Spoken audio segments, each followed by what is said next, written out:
Welcome to Hardwood Handicappers with Zach Cohen, right here on VSiN, the sports betting network. This is Zachary Cohen, VSiN.com senior editor with another episode of Hardwood Handicappers. Today is Tuesday, January 20th. We are recording at 9:15 a.m. Eastern, and today I am joined by Kelley Bydlon, co-host of A Numbers Game, co-host of the Long Shots podcast. Kelley, how are you doing? Doing great, Zach. How you doing, man? I'm doing well. I mean, we have a lot of news to talk about in the NBA today, so I don't want to say it's going to be fun, the news we're about to talk about, but definitely big and kind of league shaking. So I think we should just get right into it. I mean, we find out last night Jimmy Butler hurts his knee. I watched the replay like 5 times trying to figure out what exactly happened because it was one of those torn ACLs that, could have gone either way. Like it looked like it could have been a short-term injury, could have been a long-term injury. It ended up being the torn ACL, as I just said. Butler's now out for the entire season, which really shakes things up for Golden State, for the Western Conference, for the Pacific Division. What were your first thoughts when you saw Butler go down? Oh, man, rough. I did have a bet on the Warriors last night as well, so that was, concerning in the moment, but they did go into cover, so thank God. But, yeah, this is a big deal going forward, right? I mean, this was a team that was already kind of struggling a little bit. A lot of peaks and valleys this season as far as how this team was looking consistency-wise, and was this all going to work? Obviously, they've had questions like Jonathan Kuminga over their heads, too, that they got to figure out here in the coming weeks. A little bit of a disaster. I think a little bit of a disaster at a terrible time, right? I think the Warriors entering the next few weeks probably trying, ideas of what they could get back for a Kuminga to redo this roster and set it up for a real playoff run. And I think those are probably pushed to the side now, and you start going a little bit different direction probably down the road here. So I think a massive injury swings the Western Conference for sure last night, and I think it probably messes up a lot of what we're going to see over the next few weeks as far as trades go too. Yeah, and they had really kind of picked things up over the last couple of weeks. Like they were, 11-4 in their last 15, but I think it's 12-4. I just sort by the last 15 games, and they were number 7 in the league in net rating in that time span of last 15. So they were starting to figure things out, and Butler was having a good season. I mean, I think that a lot of people kind of wanted him to be a little bit more aggressive as a scorer, but still 20 points per game, 5.6 rebounds, 4.9 assists. His shooting splits were good, 51.9, 37.6, 86.4, and his turnovers were down. And then obviously Butler also gives you good defense too. So it just really changes the identity of this team. And like you said, the trade deadline becomes really interesting with Golden State now because they were going to be buyers. And I think they were really heavily linked to Michael Porter Jr. for a while. And now I just don't really know why you would go out and buy other than the fact that you want to please Stephen Curry towards the end of his career. And I get that, but you're not close enough to do that. So I don't know that you want to give away any future assets. I think you just kind of trade Kuminga for whatever you can get and hope that whatever players you bring in make you decent enough to, make Curry happy enough. It won't be the case, but if he wants to stay there, that's just kind of, the way it's going to go. Yeah, I'm with you. Hey, really nothing to add. I think that's probably what it changes a little bit. I don't think they go into full, because we really haven't seen this from the Warriors so far, but this full kind of starting and planning and thinking beyond the Steph Curry era, right? But because they're going to still have him and Jimmy Butler around, but man, you think they got to start doing that one of these days. I don't, I know they've tried they wanted to try to, get by the different eras of Warriors players and the Kuminga group and everything, and Wiseman and everything was going to come in, and that just really didn't work. So I at a certain point here, it's going to be Steph on his way out. You got to start rebuilding what this next plan is. Yeah, they just missed on so many draft picks while they were doing the 2 timeline thing that just completely messed it all up. So I agree they need to start thinking about the future at some point. I just don't know when they're going to do it. And I do think that moving Draymond for pieces is not going to make Steph happy. So just a really weird situation that they have there. And then the only other thing that I wanted to bring up from last night, I mean, there were some decent results. I think that we saw, the Pistons beat the Celtics again, another really good game. But the one I wanted to mention quickly is the Knicks lost again in an embarrassing home loss to a crazy man. Was playing without everybody but Cooper Flag. And it was game where, the fans at the Garden were booing. The vibes just seem absolutely terrible for the Knicks right now. They're 2-9 in their last 11 games. Are you concerned about them in the long run, or do you think they're going to figure this out? Oh man. I mean, this has always been a group that's been disappointing, right? That is the word that I would use for them. I think think the questions over roster construction and stuff for years have been overblown. This is, to me, a by far talented enough group that they should be able to get it done, especially in this Eastern Conference. So I don't know, man. This is just, it's wild to see. I think some of the Brunson numbers are concerning that you're seeing. We've all liked to yell about Cat in the past, and I don't really think he's as much of a problem this time around. Man, it's, if anything, Zach, I think it's a long way of saying, is this a team I really trust in the long run? I don't know. In the past, I would have said no. This year, I would have was leaning a little bit more yes, just because of the lack of competition in the Eastern Conference. I think they have by far the best roster. I think that's still true. I think if anything, unfortunately, and I say this kind of with a whisper, it's okay. See how much they plummet. See how much these odds might shift, and this might be a nice buy low point on the New York Knicks. I still think, as great as the Celtics have been, as great as the Pistons have been, if the Cavs get kind of back to where we thought they were going to be, as nice as the 76ers have been, if the Magic can get back there, I still think this is the best roster in the Eastern Conference. So if anything, it will probably be waiting to see how far these numbers drift, and then maybe be a buy point for me on the Knicks. Yeah, I'm actually mostly with you there. I feel like for as bad as it's been over the last couple of weeks, like there's a lot of context that's been ignored a little bit. Like Josh Hart was missing for like 6-7 games. Yeah. That was, the guy that's like been so important to them winning, and Brunson missed a couple games. I do think that they are going to be a little bit better than what we've seen lately.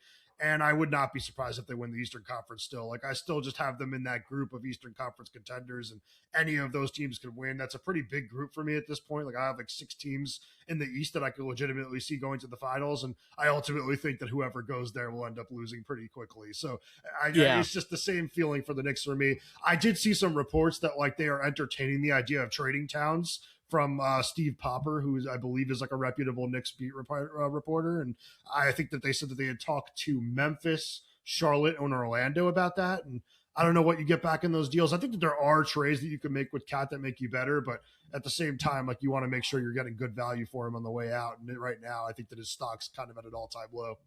Yeah, it's and look, long way of me dancing around the question of I think the losing will stop at some point, right? And this will swing. This is what happens in the course of an NBA season. That's why I do think it is a good buy low point. It's a little concerning, Zach. Like Brunson being out and losing games is one thing. I love Josh Hart. He's a great player. You've got enough talent on the rest of this roster that Josh Hart should not matter that much. Like he does. It's just he shouldn't. He shouldn't, and the rest of these guys should be able to make up for it. Yeah, completely agree. Anything else you want to talk about from last night or long term before we get into tonight's games? I mean, like I had a nice night betting last night, but like that was a big whiff. Like I know I was texting you and JVT at the time, but it was like, geez, the Mavericks are up big. They're running out a B squad. Like they can't possibly beat this Knicks team. And like that was a bad live bet by me on New York.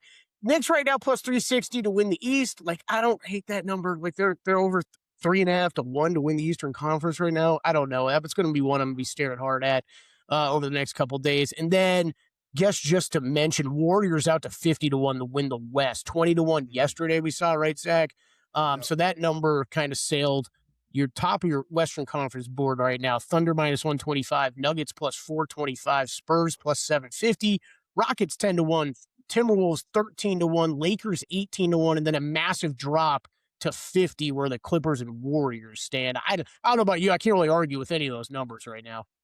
No. I've talked about it a little bit over the last week or so. Like the Timberwolves are a buy for me right now because I think that what I've seen from them on the court's been really good, and I do think they're going to make a pretty big move. So that's the number that kind of sticks out to me when we talk about those teams, although Denver's still kind of a really good price in my opinion, just because I do kind of have them right on a level playing field with Oklahoma City, and I think we're going to get the Joker back soon. So I think this team's going to be really, really good.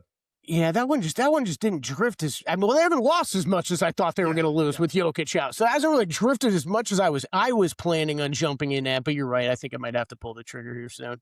I don't know if with Jokic coming back, there's not much more time to wait here.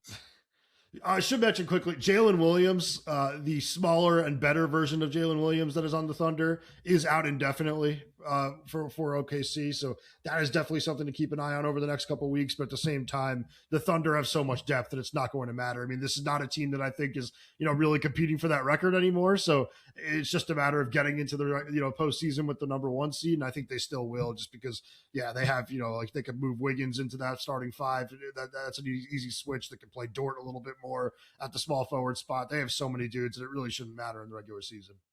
Yeah, I mean, I'd hate to be that guy, but like their numbers were better without him to start the year, right? Like I know he was coming back from it's very important. The context is important, right? They're not a better team without Jalen Williams. Jalen Williams was coming back from a broken wrist on his shooting hand. I think him struggling a little bit to find his shot early is going to be understandable, but I actually think this injury comes at a terrible time for as far as that goes, right? Like you're trying to ramp him up and get ready as you head into the playoff stretch. Hopefully he's not out long, because that would be a problem, I think, for this team. I don't want Jalen Williams. I don't want to be working him back in, kind of start of April, right as you're heading into the playoffs. I think that's when you might have some issues with this team. Yeah, I completely agree. They need to have time with him on the court. They need to figure out the rotation, just who's going to play, and just kind of get comfortable with each other. That's kind of my concern on the Eastern Conference with the Magic, where these guys never played together. Right. Suggs, Banchero, Wagner. I think that team definitely has a chance of winning the East, but at the same time, if I never see them play together, I won't feel comfortable. Mm-hmm. Mm-hmm. Yeah. I'm with you. All right, well, let's get into tonight's games. We'll start with the Suns going to Philly and taking on the Sixers. This game tips at 7 p.m. Eastern.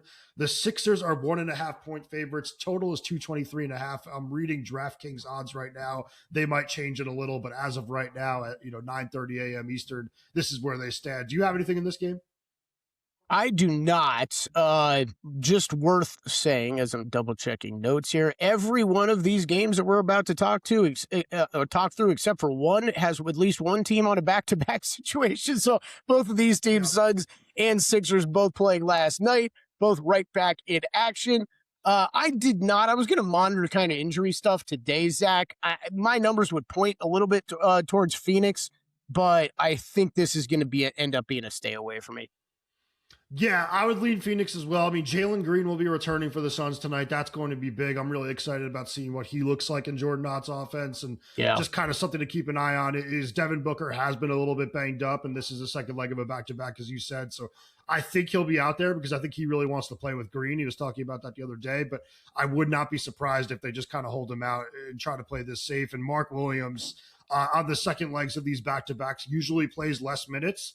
They started the season off by not playing him at all when playing back-to-backs, but it really has turned into him playing just a way less minute load. So I would be keeping an eye on an Oso Ighodaro player prop if that pops up at any point. It's not available as of right now, at least from what I'm seeing, but he usually does really well on these nights where Williams is out. And I actually played Dylan Brooks over 15.5 points in this game at -127. And I think that, the general thinking is that, with Green back, there's going to be less shots to go around, but I just don't see Green being shy about getting his shots up. But I think that he's going to have a big role in this team regardless because of, the toughness that he brings, the defense that he brings. I think he's going to play huge minutes in this game, and I think he's going to have some opportunities to score. And Philly, not very good defending mid-range shots, and that's kind of where Brooks does a lot of his damage. And I think if Embiid is out tonight, which is definitely possible because he played last night, I think there's going to be, kind of a green light at the rim for everybody on the Suns. So I think it's going to be a good game for Brooks, even though, Green will be back and there will be shots, presumably to be taken away from some players.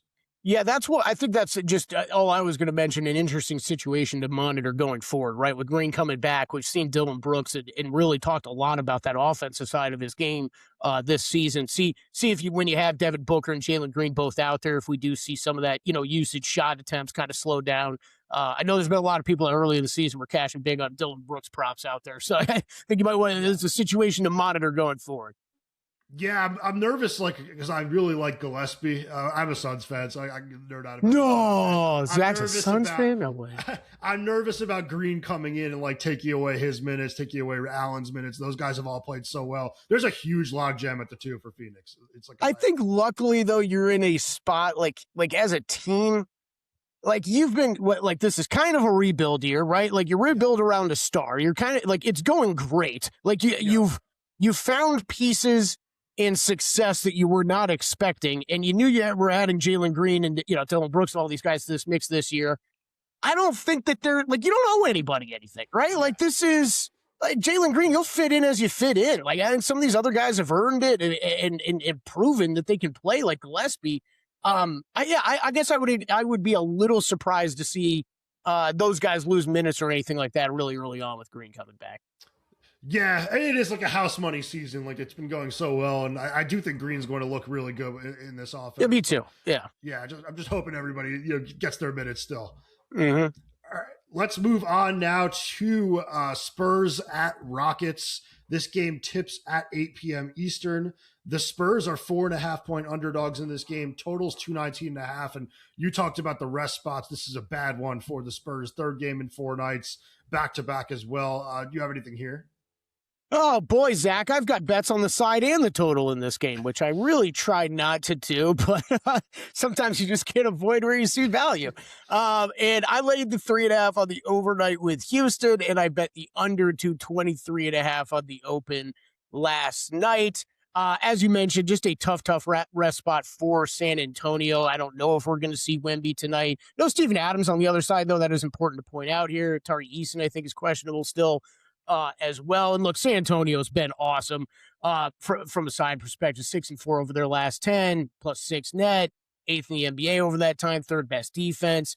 Houston's been struggling a little bit on the offensive side of the ball. There's been a lot made of that here recently. I hope that catching San Antonio, possibly with a limited Wembanyama. I know he's still ramping up those minutes, and this is a back-to-back situation. So possibly without him or him playing less minutes tonight, I think this would be a good time for them to get their feet back underneath them. The other one, though, I like the under a little bit better in this team. Both these teams, over their last 10 games, this is 3rd best defense with San Antonio, 6th best defense with Houston. Yes, we're possibly talking about without some pieces here tonight, but they've been flying under their totals, too. Under in 9 of the last 10 for San Antonio, under in 9 of the last 10 for Houston. So I went under 223.5 and laid 3.5 with the Rockets. Current numbers, I'd probably still go under 220.5. I know that's getting a little lower, though. I would bet Rockets 4.5, fine. Stop at 5. Yeah, I think I'm with you. Like I would lean Houston in this game. I ended up playing, a player prop in this one as well. I took Wemby over 22.5 points. Like you said, there's no guarantee he'll play, but he did play a back-to-back set on January 10th and 11th, and he averaged 26.5 minutes per game in those 2 games. And when he plays, 25 to 28 minutes per game this season, he averages 23.4 points per game. So I do think that if he gets like a decent amount of minutes, he should be able to find ways to score. He scored 26 plus points in 7 of his last 11. And you said Steven Adams is out for this team with an ankle sprain.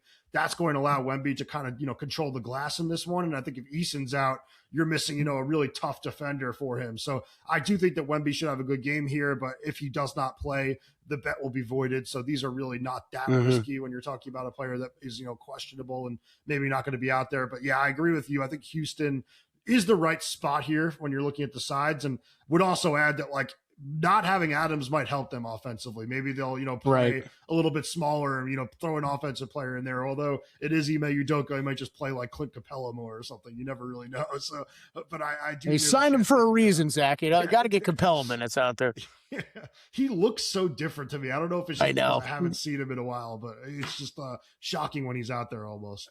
Yeah. All right, let's move on now to Clippers Bulls. The Bulls are 3.5-point favorites in this game.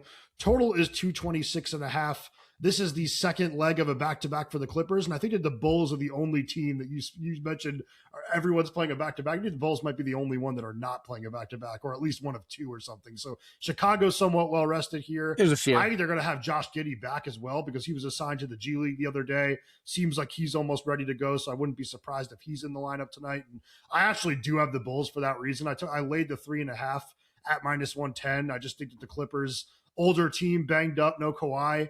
I think that, the second leg of a back-to-back is rougher for them than it is for most. And under Ty Lue, they are 17-22 against the spread when playing back-to-back road games. So I do think this is a pretty good spot for Chicago. Yeah, I would lean that way too. How much do you care about Giddey coming back, I guess is the question. That's I'd like the one I was. Yeah, you would, right? I'm sure you would. I guess for how many minutes? This is what I'm staying away from. The one that I guess I was looking for here is are we going back to just betting like Harden over props with Kawhi out? Like this is I don't know where else it's going to come from consistently. We saw Kawhi have a pretty good stretch before him going back on the shelf. So I guess that's my bigger question with just the Clippers going forward. Did you look at any of that stuff tonight against the Bulls?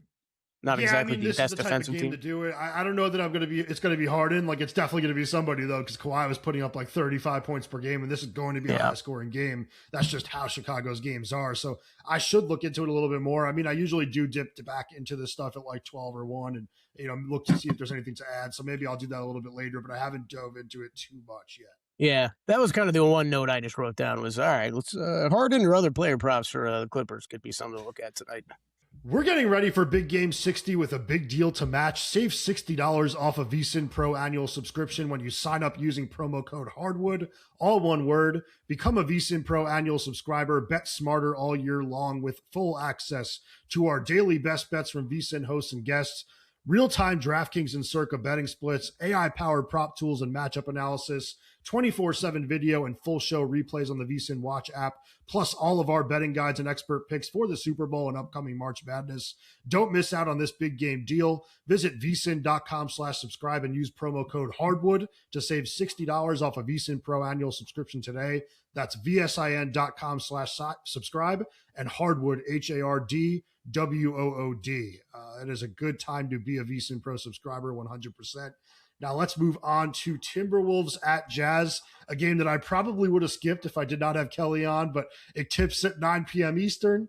This is a game where the Timberwolves are 11.5-point favorites, totals 244.5. And honestly, I'm glad that I saw that you have something for it, because I don't normally like to talk about double-digit favorites, but I actually did have a lean on Minnesota, and I might end up playing it. Yeah, this was I mean, look, these bigger numbers I usually don't love to bet into either, but Minnesota laying 10.5 on the road. Okay, fire it up. Let's go. What is it? It's like 11.5, 12. I don't know if there's a huge difference.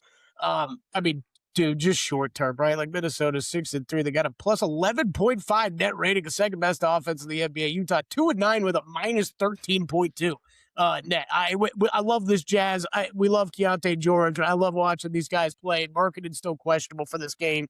I think at this point, you might as well wait on marketed news. I kind of thought the market would go early or go this way early this morning, so I wanted to bet the overnight. But yeah, I laid it. Wolves 10.5. Not my biggest bet of the day, that's for sure. Yeah, and like I don't like to lay this many points, but like if there was a day to do it, like the Timberwolves coming off 2 full days of rest against a Jazz team playing back-to-back nights and third game in 4 days, and like you said, Markkanen's questionable, and I always kind of assume he's going to miss these games. Maybe that's not the right thing to do, but it does seem like they are starting to lean tank at this point. Like they want that pick, they don't want to lose that. Lowry, you take all the time you need to get back. Yeah. Okay, that's what I think. That's all they're saying to him.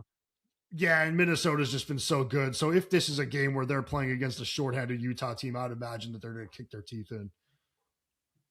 Yeah, I hope so. Let's move on to a bit of a better game now. Lakers at Nuggets. Game tips at 10 p.m. Eastern. This is a game where the Lakers are laying 2.5. The total is 228.5. Do you have anything here? I got nothing in this game. Man, interested to see where this number goes, though. I guess if anything, would probably be leaning Denver as a home dog, but no bet for me so far on this one.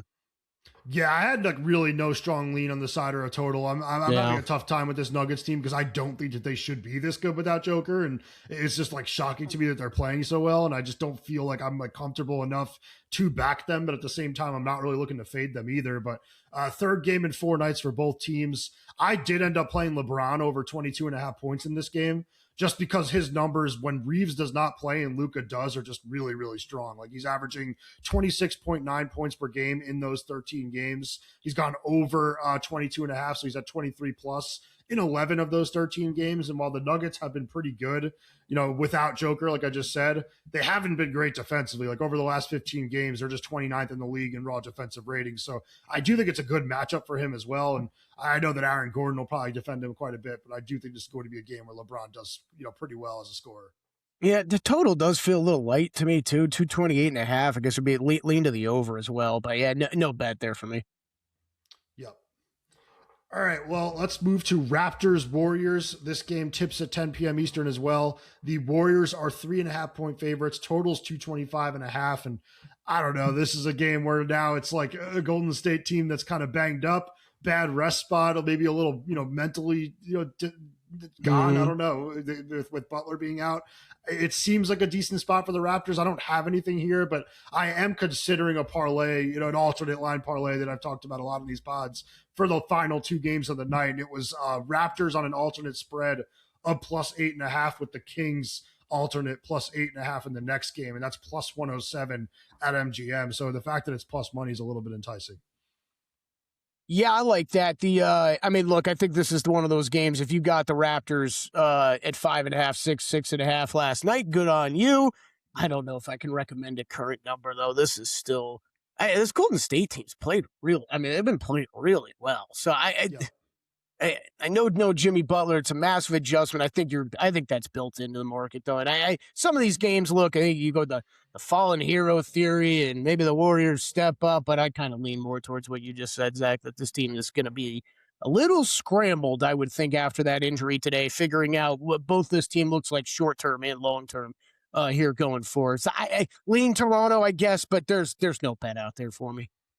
Yeah, the fallen hero and Jimmy Butler kind of opens up the pathway for the new hero, Jonathan Kuminga, to there you go, yeah. Steve Kerr again.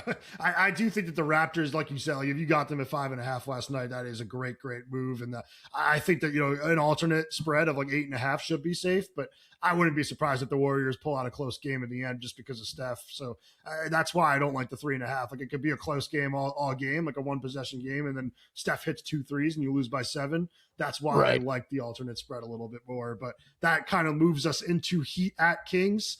That game is the final game of the night, 10 p.m. Eastern tip.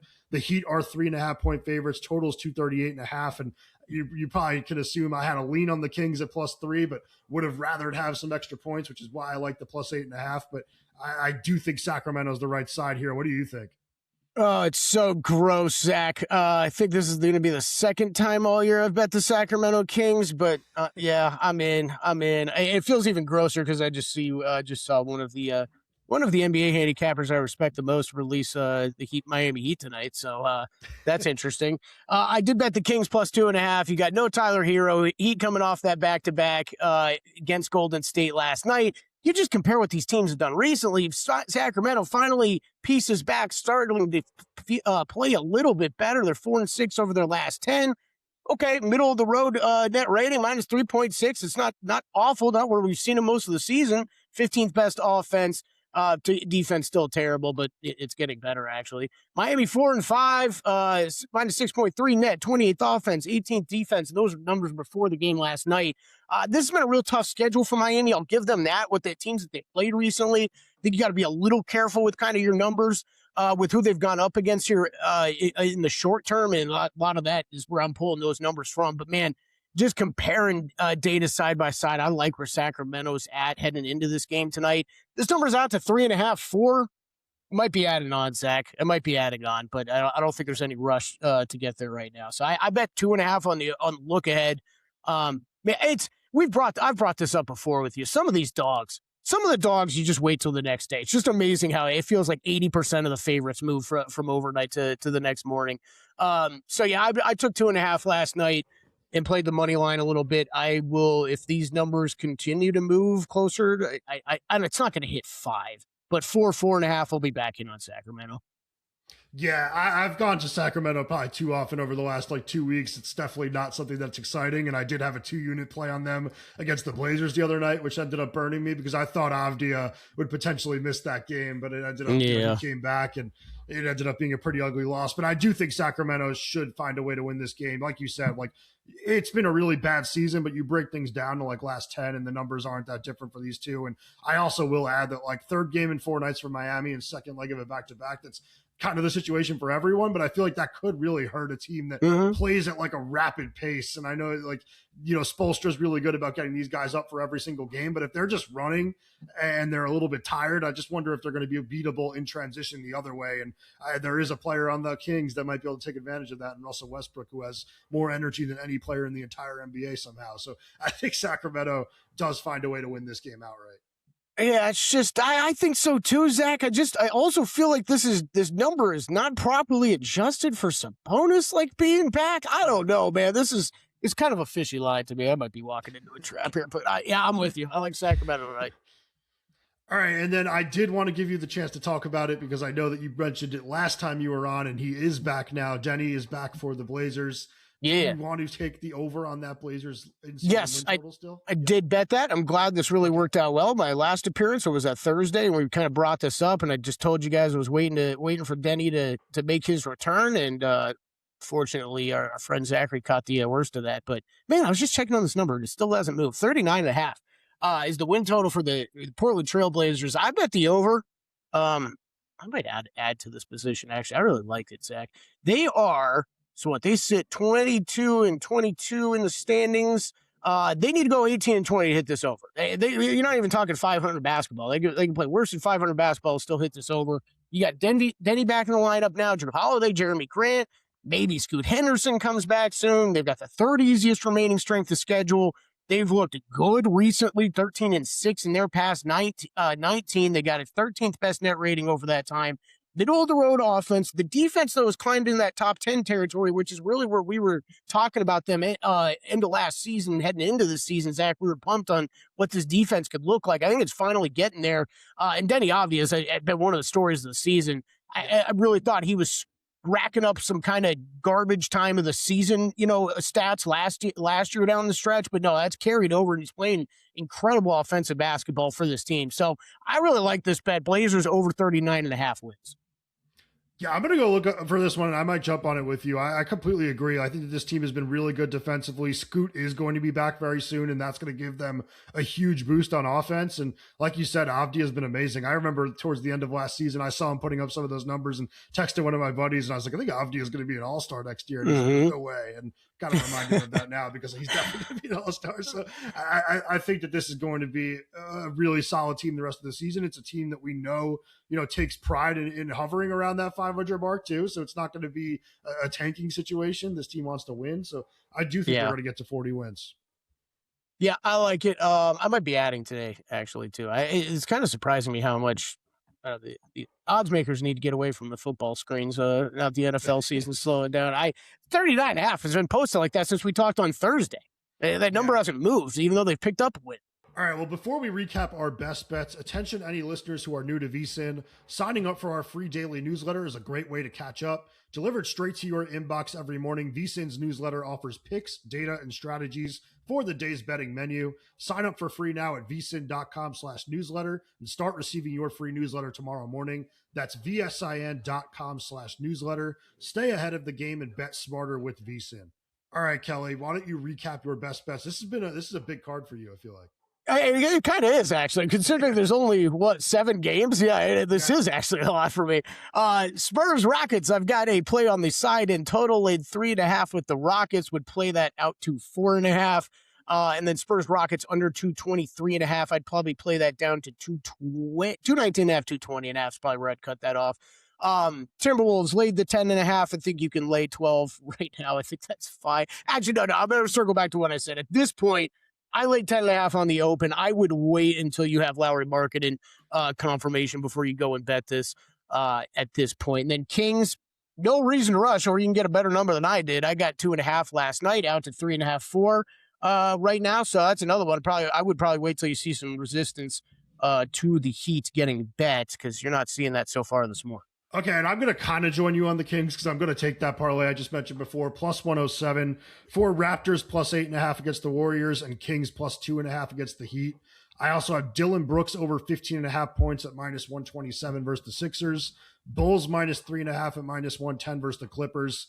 Victor Wembanyama over 22.5 points at minus 110 versus the Rockets. And LeBron James over 22.5 points at minus 114 versus the Nuggets. And I also am going to look for this Blazers number right after we get off this, because I do think I want to jump on the over with you there. And yeah, it's a pleasure having you on again. I love talking ball with you, and hopefully we'll have you on next week on Tuesday as well. So hopefully everybody has a good night tonight. Good luck with all your bets, and make sure you join us for a Wednesday edition of Hardwood Handicappers.